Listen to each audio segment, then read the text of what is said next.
Voici André Comte-Sponville. Bonjour et bienvenue dans Philosciences.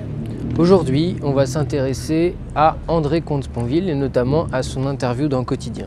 Le but de cette chaîne, comme vous le savez, c'est d'essayer de faire de la philosophie, mais en s'appuyant sur les informations les plus probables possibles à notre disposition, d'où le nom Philosciences, parce que c'est souvent des travaux de scientifiques ou de sociologues, de psychologues, etc.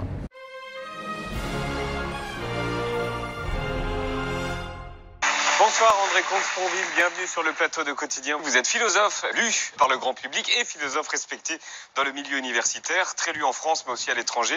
Question simple pour commencer, c'est quoi un vrai philosophe ? C'est quelqu'un qui fait vraiment de la philosophie, c'est-à-dire quoi? C'est-à-dire un travail de pensée. Sauf que certains en ont fait leur métier. Et pour apprendre à philosopher, il faut lire les plus grands philosophes du passé. C'est ça, en vérité, qui fait la différence. Le problème, à mon sens, c'est justement qu'il se concentre uniquement sur les grands philosophes du passé et pas sur les travaux scientifiques récents. Ça veut dire produire de la pensée ? Oui, produire de la pensée, mais toujours en s'appuyant sur la pensée des autres. Penser par soi-même, ce n'est pas penser tout seul. Parce que si on pense tout seul, on pense mal, en vérité. Donc là, ensuite, on a un exemple de formule un peu punchline. Si on pense tout seul, on pense mal. Ça sort d'où? Enfin, prouve-le. C'est une simple affirmation gratuite, très générale, donc difficile de dire si elle est vraie ou fausse. Mais en réalité, pour contrer une généralité, il suffit de trouver un contre-exemple. Il suffit de trouver une personne qui pense tout seul à un moment et qui pense bien, et voilà. Et donc le vrai philosophe, c'est celui qui a fait le travail de s'assimiler, en gros, 25 siècles d'histoire de la philosophie. D'accord, ok, admettons un instant que ce soit vrai. Qui a fait ça? Personne n'a fait ça. Il y a des gens qui passent leur vie entière à essayer de décortiquer les œuvres d'un auteur. Lui nous dit, le vrai philosophe, c'est le gars qui a assimilé 25 siècles. Et qu'est-ce que c'est que cet argument d'autorité bidon? Comme si lui avait assimilé, hein. C'est pas connaître à peu près les idées fondatrices de tel ou tel auteur. C'est assimiler 25 siècles de philosophie.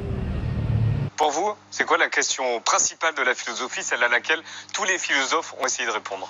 Alors je vais desservir le camp de la philosophie parce que c'est une question sans réponse. Mais la question pour moi la plus importante, qui est la question métaphysique, c'est pourquoi y a-t-il quelque chose plutôt que rien? Pour le dire dans les termes de Leibniz, c'est ce qu'on appelle la question de l'être. Pourquoi y a-t-il quelque chose plutôt que rien? Alors, juste deux mots d'explication, certains vont vous dire, c'est pas dur. Pourquoi? À cause du Big Bang. Non mais, la question dès lors se pose, oui, mais pourquoi le Big Bang? Vous n'avez pas répondu à la question, vous n'avez fait que la déplacer. Alors d'autres vont vous dire, mais pourquoi le Big Bang? C'est pas dur, parce que Dieu. Oui, mais la question se pose alors, pourquoi Dieu plutôt que rien? Vous n'avez pas répondu à la question, vous n'avez fait que la déplacer. Et donc c'est une question sans réponse. Donc là, il est très content de nous balancer cette question, pourquoi y a-t-il quelque chose plutôt que rien? C'est encore une fois un truc qui fait profondeur, ça fait philosophe parce qu'on se dit, ah oui, comment est né l'univers, c'est très compliqué. Et la réalité, c'est que c'est une question qui n'a pas lieu d'être et c'est pour ça qu'elle n'a pas de réponse. Quand on dit pourquoi y a-t-il quelque chose plutôt que rien, en fait on présuppose qu'au départ il n'y avait rien et qu'ensuite il y a eu quelque chose et donc on se demande comment par exemple l'univers a été créé. Si je considère que la normalité c'est le vide, effectivement je ne comprends pas pourquoi il y avait un Big Bang. Par contre si je considère que de tout temps il y a eu de la matière qui s'est simplement transformée, ah oui, il n'y a plus de problème du tout. C'est peut-être la seule question sans réponse possible. Vous direz, à quoi bon se la poser? Eh bien, je crois qu'intellectuellement, il est bon d'y réfléchir. D'abord pour comprendre que l'être est forcément sans explication, puisque toute explication le suppose, et que donc l'être est mystère. Et dès lors que nous sommes au cœur de l'être, nous sommes au cœur du mystère. Et lui, il est très content, parce que comme ça, il peut dire que l'être est forcément sans explication. Ça lui donne de la profondeur, et puis c'est cohérent avec ses valeurs judéo-chrétiennes. Et je pense que le gars est vraiment honnête, il fait ce qui lui semble juste, mais c'est pas très pertinent. Si nous sommes au cœur de l'être, nous sommes donc au cœur du mystère. Voilà. Ça veut dire quoi? Que c'est se poser des questions en sachant qu'il n'y a pas de réponse, la philo? Asdine qui lui demande, mais c'est se poser des questions qui n'ont pas de réponse, la philosophie? Ce qui est extrêmement pertinent, puisqu'en fait, on voit que la possibilité de réponse est annulée par le présupposé. Je le rappelle encore une fois, présupposé, normalement il y a du vide. Et là, aujourd'hui, on voit qu'on est dans un monde avec plein de matière. Et on dit, pourquoi y a-t-il quelque chose plutôt que rien? Alors que normalement, il y a du vide. Comment tout ça a été créé? Mec, peut-être que ça n'a pas été créé, ça s'est juste transformé. Peut-être que de tout temps, il y a eu de la matière. Mais non, parce que comment ça a été créé? Ça n'a pas besoin d'avoir été créé forcément. C'est toi qui imagines qu'au départ, il n'y a rien. Donc forcément, tu te demandes comment tout a pu apparaître de rien. C'est la seule fois, je dis, je desserre mon camp, parce que c'est la seule question qui soit sans réponse. Mais ce n'est pas parce qu'il n'y a pas de réponse qu'il est inutile d'y réfléchir. Ce n'est pas parce qu'il n'y a pas de réponse qu'il est inutile d'y réfléchir. Bah... si, précisément. C'est exactement pour cette raison qu'il est inutile d'y réfléchir, mon pote. C'est exactement pour ça, en fait. La lucidité est plus importante que le bonheur. Mieux vaut un malheur lucide qu'un bonheur illusoire. Une vraie tristesse plutôt qu'une fausse joie. C'est quoi une fausse joie? Je sais pas, moi. Si je ressens de la joie, c'est forcément vrai. Et si j'en ressens pas, c'est pas une joie. Je comprends pas ce qu'il dit, ce mec. Je ne comprends pas. En résumé, la philosophie n'apporte pas le bonheur. Non, elle peut apporter, pas un bonheur tout fait, un bonheur facile, évidemment. La vraie question, c'est comment vivre. Alors, on peut effectivement refuser d'y réfléchir, prendre la vie comme elle vient, à la limite, c'est le modèle de l'imbécile heureux, pourquoi pas.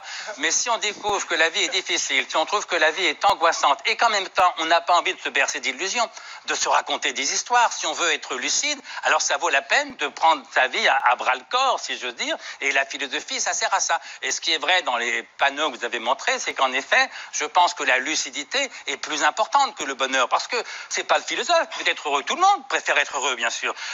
La différence, ce qui fait que quelqu'un est un philosophe ou pas, c'est qu'il veut bien être heureux, mais dans la vérité. Autrement dit, si un philosophe a le choix entre une vérité et un bonheur, il n'est philosophe qu'en tant qu'il choisit la vérité. Alors c'est absurde de dire qu'il y a des gens qui préfèrent être heureux et des gens qui préfèrent être lucides.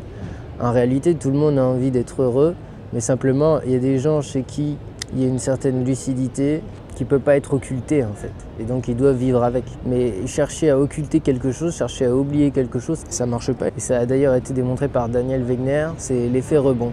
C'est-à-dire que quand on essaie d'oublier quelque chose, en fait on y pense encore plus. Il a fait cette expérience avec des gens, il leur a dit « ne pensez pas à un ours blanc ». Et à chaque fois qu'il pensait à un ours blanc, il devait appuyer sur un bouton rouge. Et à un autre moment, il a dit « cette fois vous pouvez penser à l'ours blanc ». Bah, les moments où on disait aux gens qu'ils pouvaient penser à l'ours blanc, ils y pensaient moins que quand on leur avait interdit en fait. Donc on ne peut pas contrôler ça. Donc de parler d'un philosophe qui aurait le choix entre une vérité et un bonheur, c'est absurde. Hein, parce qu'on ne choisit pas d'oublier en fait. Alors c'est quoi la vérité? La vérité, c'est ce qui est conforme à ce qui est l'adéquation entre l'esprit et la réalité. Et donc, s'agissant de notre vie... Chacun a sa vérité aujourd'hui. On parle beaucoup de fausses vérités. Si chacun avait sa vérité, il n'y aurait pas de vérité du tout.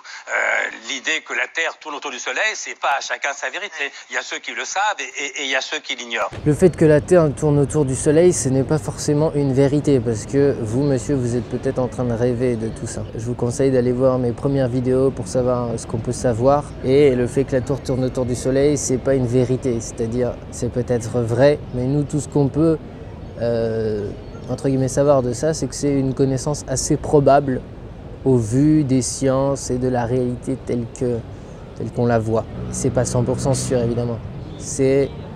Les faits sont plus ou moins probables.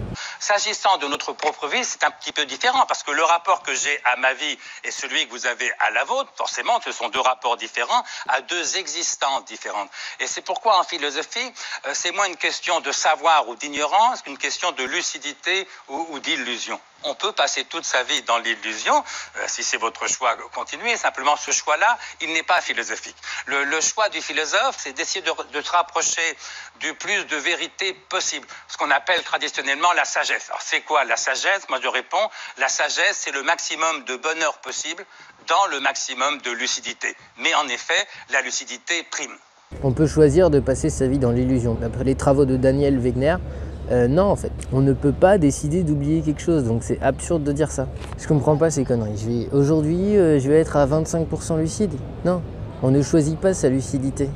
On peut juste essayer de choisir de se fier aux connaissances les plus probablement vraies, et visiblement, c'est pas celles qui sont produites par André Comte-Sponville, qui est une sorte d'escroc de la philosophie traditionnelle.